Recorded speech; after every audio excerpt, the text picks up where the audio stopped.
Hi guys, welcome to Real Talks with Pinks. We are back. We're still celebrating the month of love. I did tell you we'll be bringing young couples, older couples, different age groups where they'll be telling us their story of love. And please do note, they are not advising us, they are sharing their love story. So today I have another couple. I'm going to ask them to introduce themselves and then we'll get straight into the show. Mel and Dade, take it away. Now we keep doing this couples thing. Yes. Who goes first? You can go first. Okay. I'm Mr Makeka, aka Mr Jin. Yeah. I'm Kashina Matabo Makeka, aka Cash.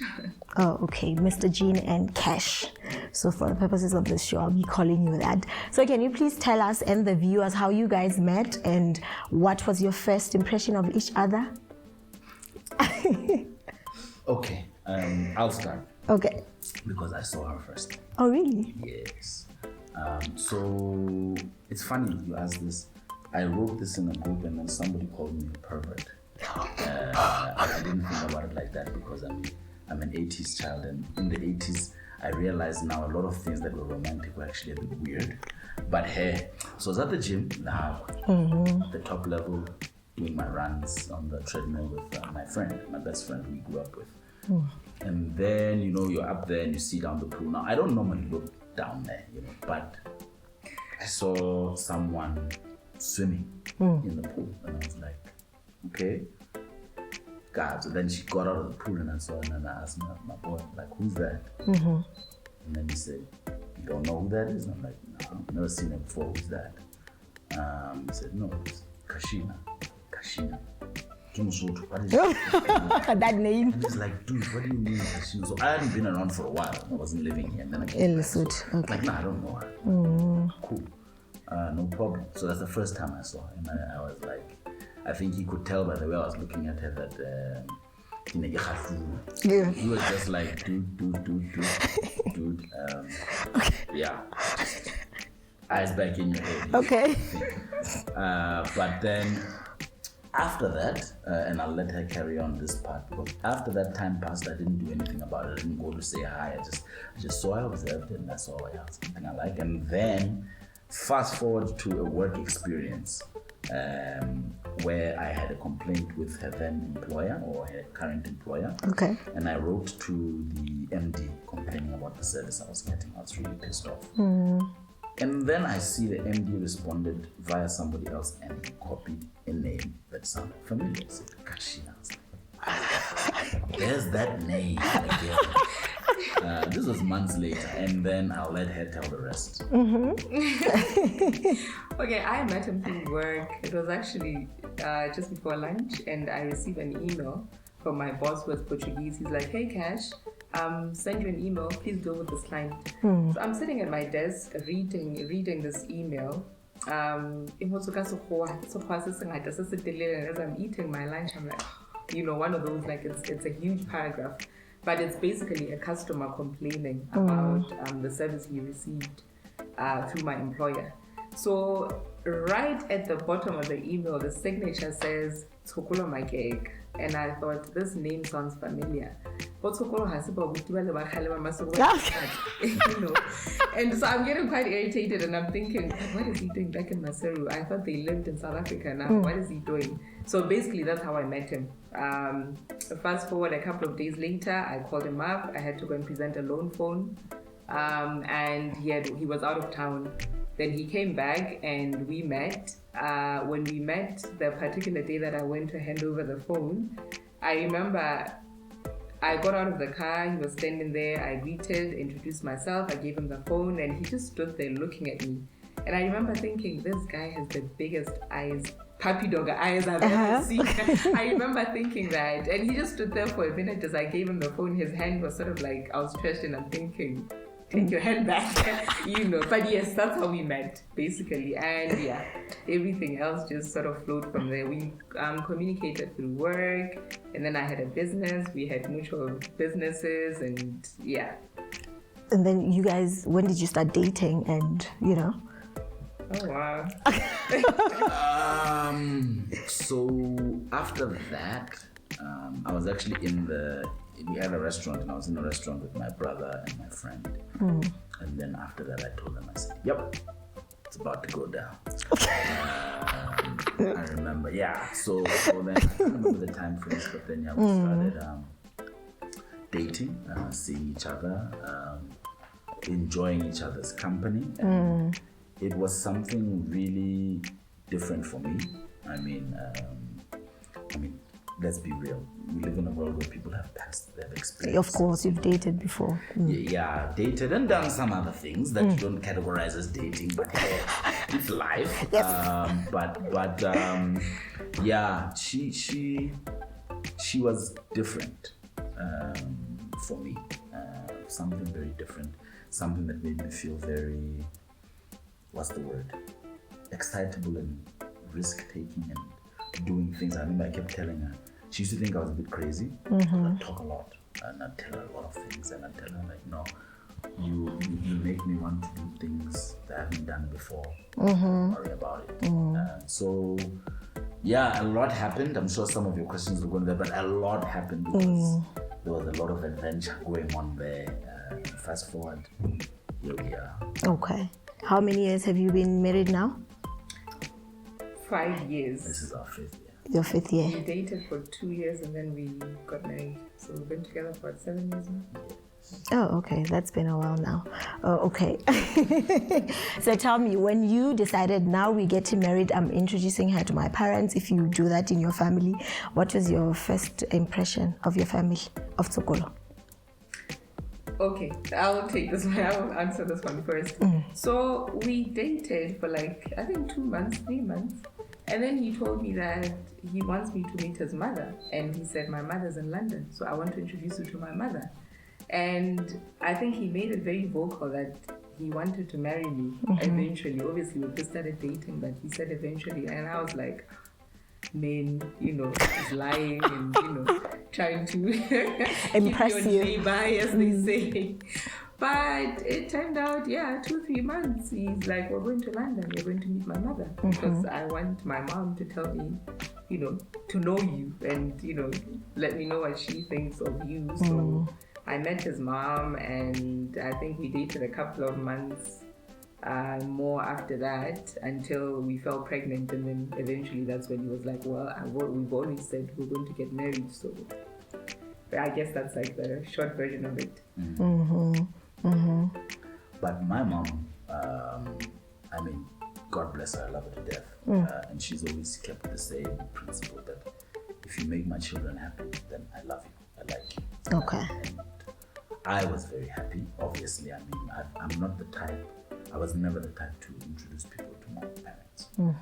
My late dad always used to say, when we want to bring girls over and say whatever, he'd always just look the other way and say, I don't want to know about it, none of my business. But at the age I was at, the time I was at in my life, I was like, I think I can do this thing, being serious and getting married, I think. So that's when I was like, you know what, let me take her to go meet my mom. And my mom was fantastic. You can imagine, take somebody that far to what is Heno for the time. So I also didn't like him the colleague, because you don't take someone that far for her to tell you, I don't like her. But it was really great. The weird thing is, people keep telling me she looks like my mom. She does. I don't see that, but again, I guess judge as you will. I don't know, but my mom loves her very much, and like I said, the thing that fuels it all is my mom's principle and rule, and I think it's a wonderful principle, is that if I love her, she must love her. It's not, she's not marrying my mother. Of course. So it was never an issue of, I like her or I don't like her, because sometimes parents can be a bit unfair by doing stuff like that. And I say that because we don't want to do that to our kids when the time comes. If they love somebody, they love somebody. And even if you don't approve, that's their life. Yeah, well, that's a difficult one for me to say. $2. So we'll cross that bridge when we get there. Okay. But But I think your parents were cool with me. I mean, her dad was cool. He's a cool guy. It was a bit weird, I think, with your mom, though. But I'm a very relaxed dude, so I couldn't really tell. I'd just be like, is it just me or is there? And then she would confirm and tell me. But yeah. Yeah, no, I was about to jump in there and say, but for me though, it wasn't like, oh, now I'm going to introduce him to my parents. No, we live in Maseru, it's a small town. Family started seeing me with him. I think my brother first, and then my late sister. And then eventually, I think we went to an event or something together. So he met my dad, met my mom. So he met different members of my family. But the weird thing about my mom, though, is that my mom already knew him and his dad and his mother's brother. Okay. Oh, okay. His mom's brother. And the particular uncle also, like he's an older man, but so when we started dating, I asked my mom, I'm like, okay, so how are we related to Motswala? Because Motswala is, Tsokolo's mom's brother. So that means we're related. Is this like a close relation or a distant relation? And I think she explained that it's a distant relation. But yeah, so I knew of his family. We have mutual cousins, it's a small town. We have mutual cousins. So yeah, my mom actually knew his dad. They were sort of friends, I guess.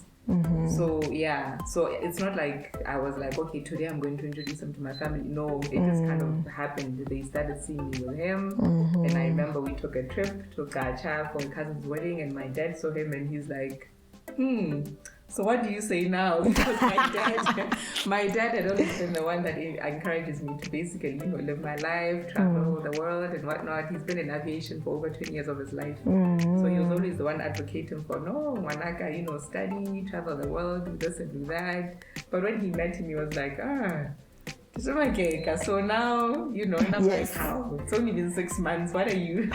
But yeah, I think I can say my family also like liked him from the start, especially because I guess they knew the family, they knew where he's from, kind of thing. So, but yeah, no one in my family had a problem with him. Okay. Yeah. No, that is fine. Let's get to the challenges. 5 years may seem like it's not a long time, but in marriage, it is a long time. Yes. I am married, so I know that. So what has been the most challenging part of your marriage? You guys have kids?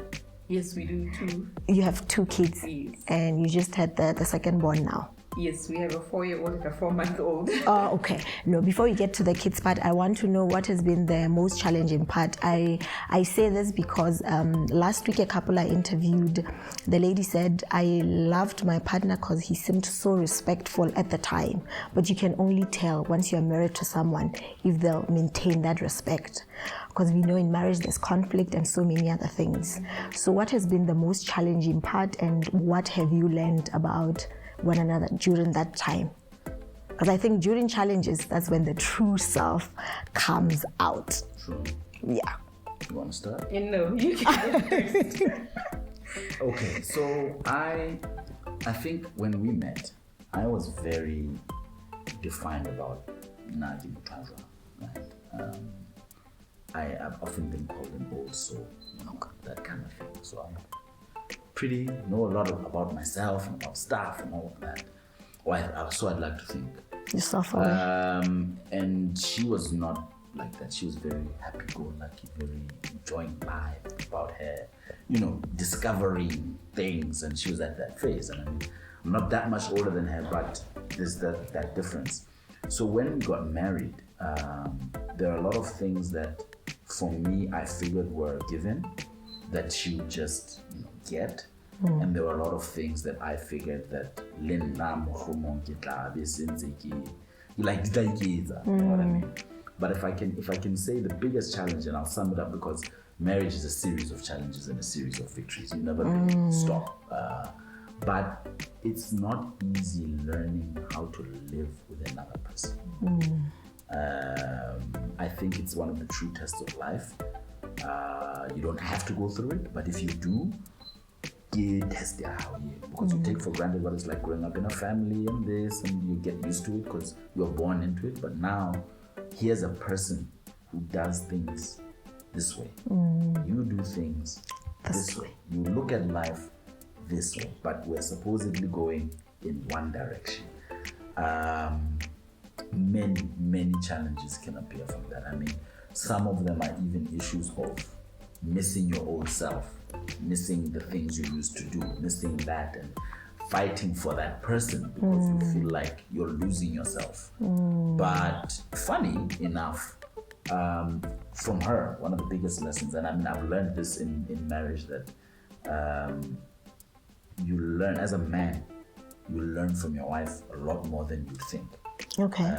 I think it's just designed that way. The same way men like to believe they pick, but we're actually picked. But okay, interesting.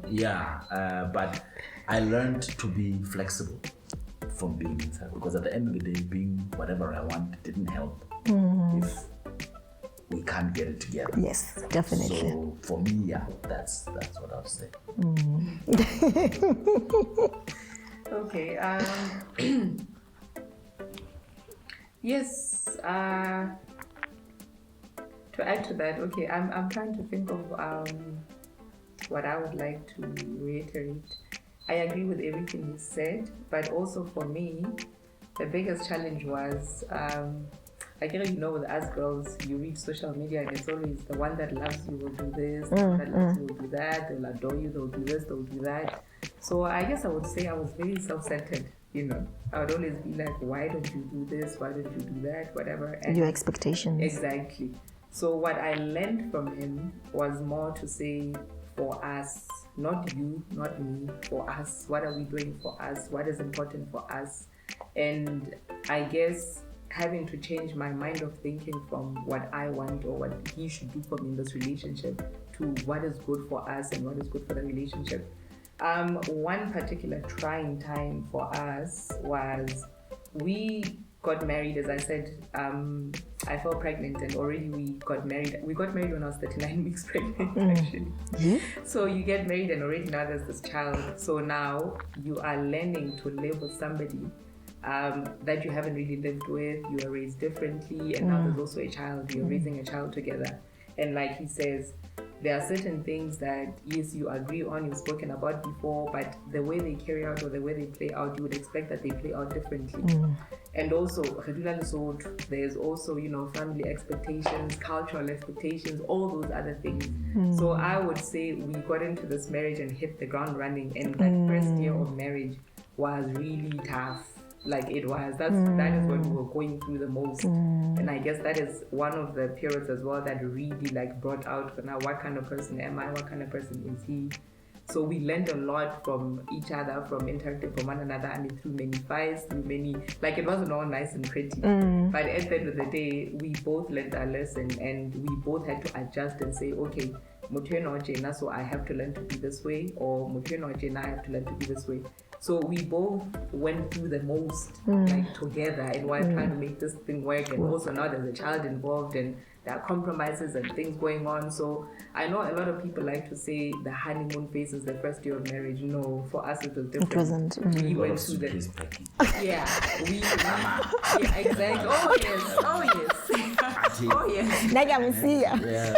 I can't take this. There's a lot of that people. For me, it was even worse because I get as the man the one used to leave, so I'd be like, I feel like, Actually, my sister-in-law mentioned this in December. I has a package suitcase. There's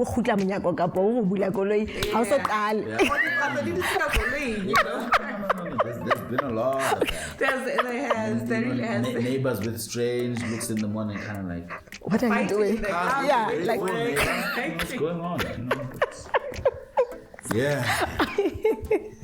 That can be easy, It can't. But I always tell my friends as well, especially my single friends, and especially the ladies of it, sometimes what I learned with the both of us, we used to fight. Yes, there'd be times where I spend days and not talk to him. Sometimes my mother-in-law would intervene.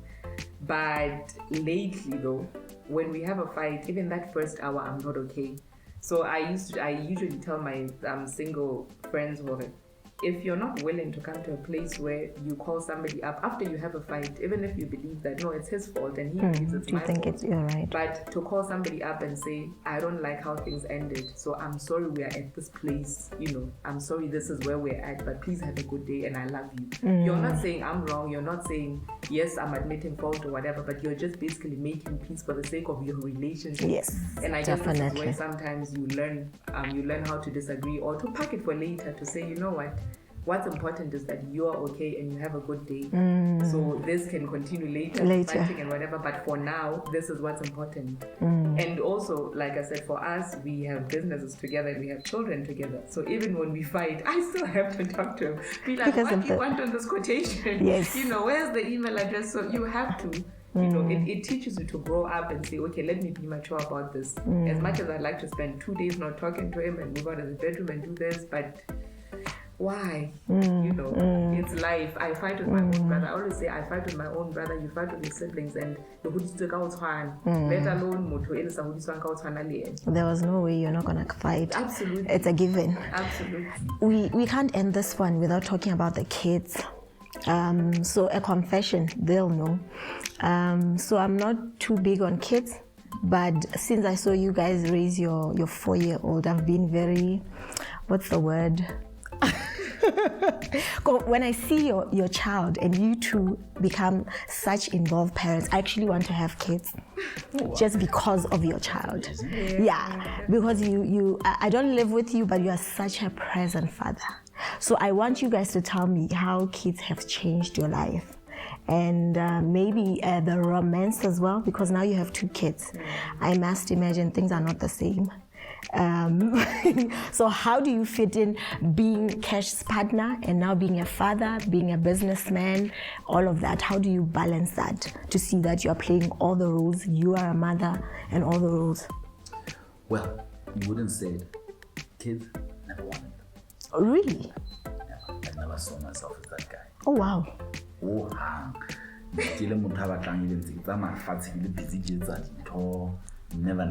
that. But when she told me she was pregnant,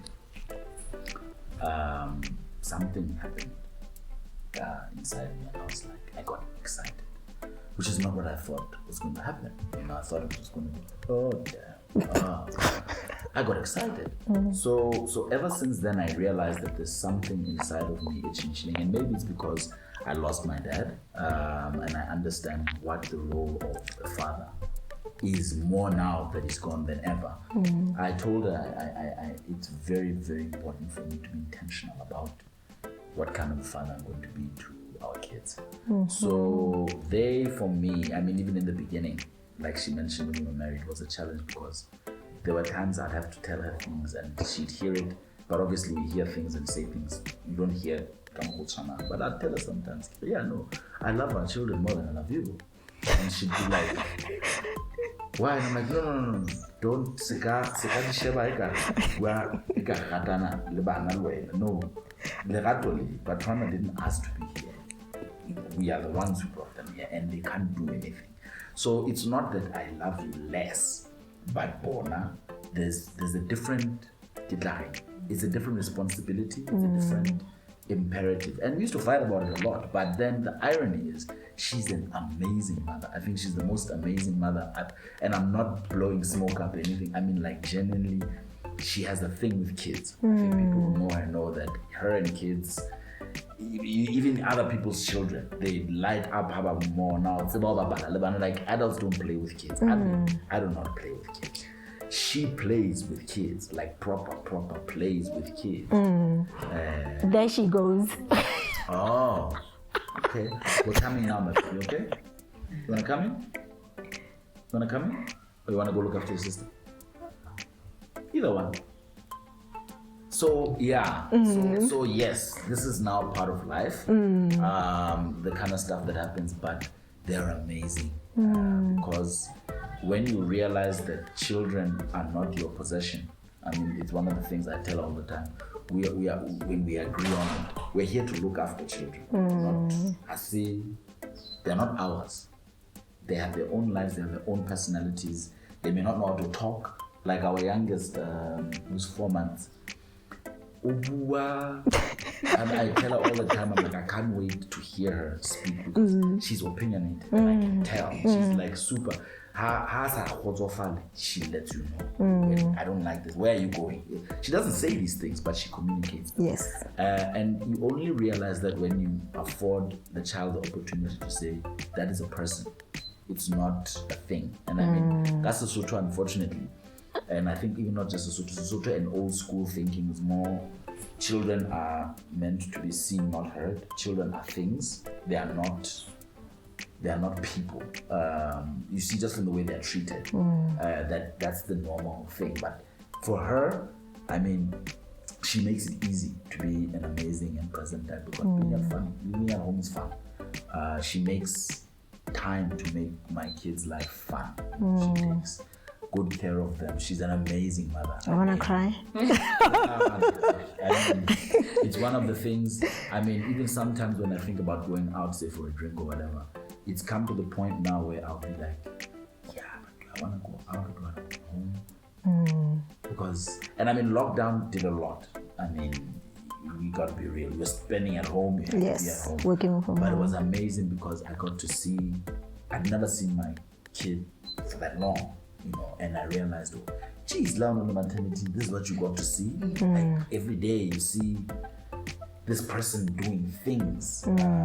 And I was like, wow, that's really wow. So it's not difficult for me. I know people keep telling me this thing, I'm such a present father. I think I'm just a parent. It's natural for you. Yeah. She's an amazing parent, really, across the board for my kids and other kids. And she's great. Yeah. You want to close it off? We always have conversations about how lately people don't want to parent their children. People are parents, but they don't want to parent their children. And every now and again, you'll see on social media somebody like, oh, the nanny is going away, whatever. We love it when the nanny goes away. The children are not a problem. We don't have an issue with the children. Yes, housework can, be delayed or whatever. But also now with having 2 kids, we intentionally have to make time about spending time together. We try to be intentional about that because they can take over. They have very strong personalities and they can take over, and we try to involve them in everyday things what we're doing in the house as well. Like we'll have burger night and have a help out, and it's the 4 of us together. But when they go to bed, it's the 2 of us together. But sometimes he's so tired from work, and I'm on a maternity leave, so I'm not that tired. Or sometimes I've had like a bad day at home. So the night that was supposedly date night turns out being him passed out on the couch or me passed out on the couch, But we do try to at least spend time together once a week and say, okay, this evening or this morning, this is our time together where we get to talk, because he talks a lot. I'm sure you've seen already. Yeah, he does, and we'll talk about everything, but mostly I'll be quiet because in my mind I'm thinking, oh, what do I have to do for the kids? What do I have to do for the house? So I'll listen to him talk, but I'll be quiet, and he'll be like, you're not saying much. And I'm like, yeah, because I need our time together. I'll say much when it's just the 2 of us, but when there's everything else that's going on around us, I find it difficult to be connected or be engaged. So that's why we really try, like at least once a week, to have that time of connection or time of engagement with one another. As we close off, now that you have 5 years together, when you marry someone, you think you like a particular thing about them, but now you know because you've lived with them. What's the one thing that you love about Cash, and what's the one thing you love about Mr. Jean as we close off? For me, I'll do it quick. Like I said, she is the real glue and form of how our family is developing.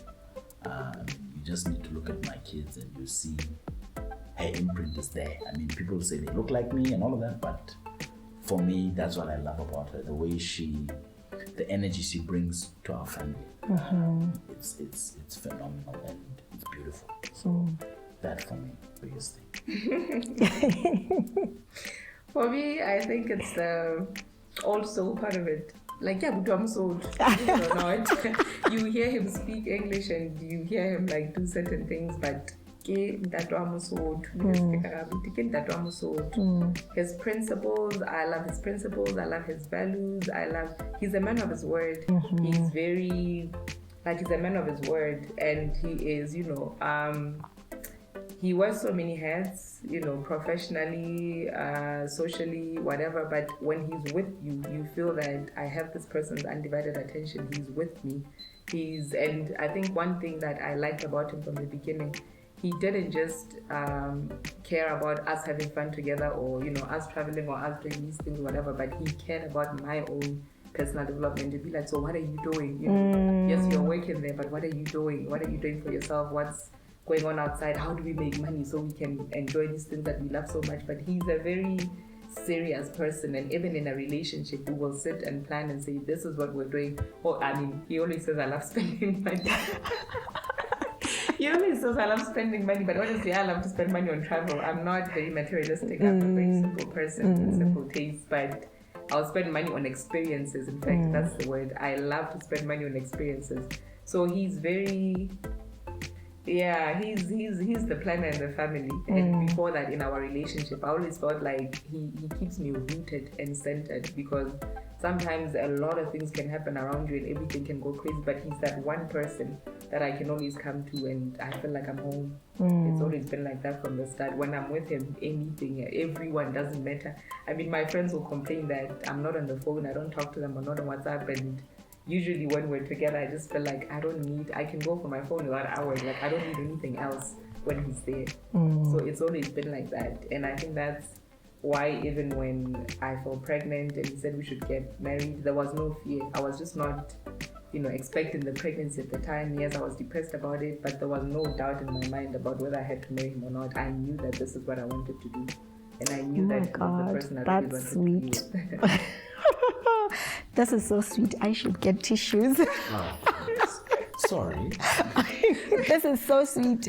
You guys, this has been amazing and very genuine. Thank you so much for coming to the channel. I'm just amazed by your love. Thank you for coming. It's been real. I'm sure you see the comments on Wednesday.